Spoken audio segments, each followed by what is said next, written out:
You went to school here, right? I did. What's it like to be back here and to be a part of this event? Well, it's always great to come back to Millsaps and deal with young people who are learning economics education. This is something that my staff has been working with for a number of years because we think it's so very important that our young people learn about economics and finance before they get to college, before they get out in the real world, and before they make some bad decisions like so many people have over the last several years, which helped lead to this economic collapse. There are some very smart and very capable and very competent young people in there that were answering questions that certainly seem difficult even from having gone to Millsaps and gotten an economics degree as I have. So there are some sharp kids in there and I'm proud of them. They give me a lot of optimism about the future of our state to see young people being able to answer those questions like that.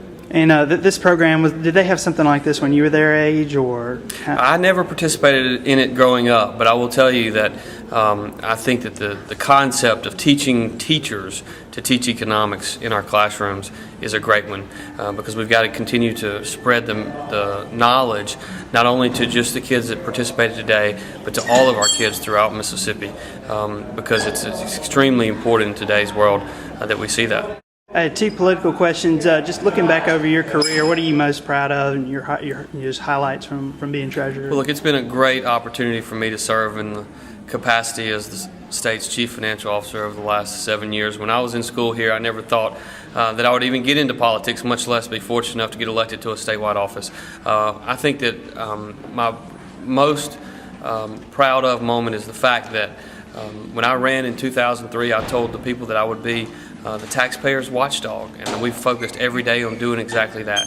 In today's world, there aren't nearly enough people who run for office who tell people what they're going to do and then actually go do it. And I've tried very hard for the last 7 years to be the taxpayer's watchdog, just as I promised the taxpayers that I would be when I ran the first time in 2003. And any comment on Senator Hughes' campaign, or what would set you apart, or what you might have in common?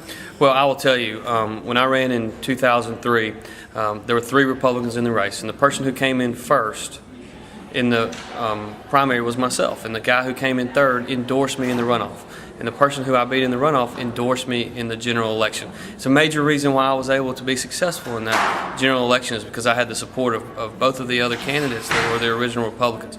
I believe very strongly that the reason that happened is because Ely and I traveled our state in 2003 telling people why I ought to be treasurer, not why someone else ought not to be.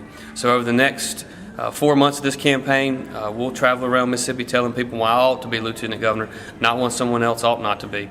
And we'll take our positive vision for the future of our state directly to the voters, and I think we'll see a positive outcome because of that. When we ran in 2003, we told people we'd be a watchdog for the taxpayers. We worked hard every day doing exactly that. And as we travel around now campaigning, we are hearing exactly that. People are proud of the job we've done, and they're looking forward to me having more responsibility in state government.